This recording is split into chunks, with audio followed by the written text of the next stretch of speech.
Hello friends, welcome to my channel. இன்றைக்கி நம்மளோட சேனலில் சூப்பரான ஒரு ரெசிபி தாங்க பார்க்க போகிறோம்.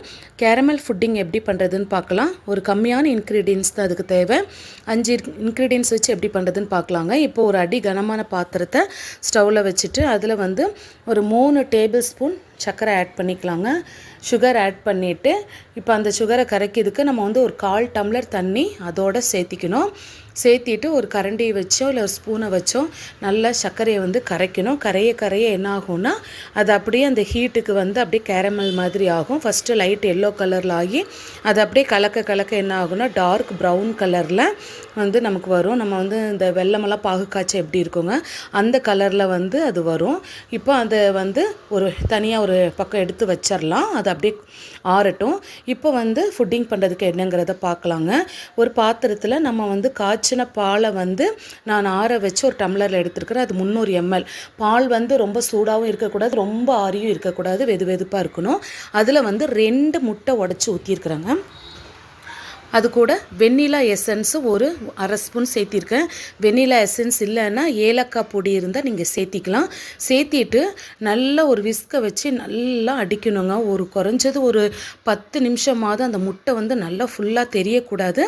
அந்த அளவுக்கு நல்லா அந்த பாலோட சுகரோட எல்லாம் சேர்த்தி நல்லா கலக்கணுங்க. கலக்கிட்டு அதுக்கப்புறமா இந்த மாதிரி ஒரு ஃபில்டரில் வடிகட்டிடணும். ஏன்னா முட்டத்தோடு ஏதாவது நம்மளை அறியாமல் போயிருக்கலாம். அதனால் வடிகட்டி எடுத்து வச்சுக்கணுங்க. இப்போது இட்லி பாத்திரத்தில் தான் செய்கிறோம். பாத்திரத்தில் ஒரு சொம்பு தண்ணியை ஊற்றிட்டு அது மேலே ஒரு ஸ்டாண்ட் வச்சுருக்கோங்க. நம்ம அவனில் இருக்க ஸ்டாண்ட் இருந்தாலும் சரி, இல்லைன்னா ஏதாவது ரிங்கு மாதிரி இருந்தாலும் பரவாயில்லை. இப்போ நம்ம அந்த பாத்திரத்தை கேரமல் பண்ண பாத்திரத்தை உள்ளே வைக்கணும். அது பார்த்திங்கன்னா நல்லா அது கட்டியாக இருக்கும் அதோட. இப்போ பார்த்திங்கன்னா நம்ம வடிகட்டினதை அதோட ஊற்றிட்டு அது மேலே ஒரு ஃபுல்லாக கவர் ஆகிற அளவுக்கு ஒரு மூடி போட்டு மூடிடுங்க. இப்போ இட்லி பாத்திரத்தோடைய மூடியை வச்சு மூடிட்டு நம்ம ஸ்டவ்வை மீடியம் ஃப்ளேமில் தான் வைக்கணுங்க. ஹை ஃப்ளேமில் வைக்கக்கூடாது. மீடியம் ஃப்ளேமில் ஒரு 20 நிமிஷத்தில் இருந்து ஒரு 30-35 நிமிஷம் வரைக்கும் அதை அப்படியே ஸ்லோ ஃப்ளேமில் தான் இருந்து அது வேக வச்சு எடுக்கணும்.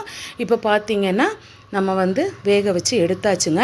இதை எடுத்து நம்ம அப்படியே கூட சர்வ் பண்ணலாம். கொஞ்சம் நேரம் ஆற விட்டு நான் இன்றைக்கி என்ன பண்ணுறேன்னா ஒரு ரூம் டெம்பரேச்சரில் ஒரு 10 நிமிஷம் விட்டுட்டு திருப்பி நான் ஒரு 1 hour ஃப்ரிட்ஜுக்குள்ளே வச்சு எடுத்துட்டேங்க. இப்போ இது ஃப்ரிட்ஜுக்குள்ளேருந்து வச்சு எடுத்தது நல்லா செட் ஆயிடுச்சு. இப்போ அந்த சைடெல்லாம் ஒரு கத்தியை வச்சு நம்ம க்ளீனாக எடுத்து விடணும். ஏன்னா அப்போ தான் நம்ம ஒரு பிளேட்டில் வச்சு அப்படியே கமுத்தணும். இப்போ ஒரு பிளேட்டை வச்சு பாருங்கள். நான் அப்படியே அந்த பவுல் அப்படி திருப்பின உடனே அது அப்படியே விழுந்துருச்சு. அது வீடியோவில் கவர் ஆகலை.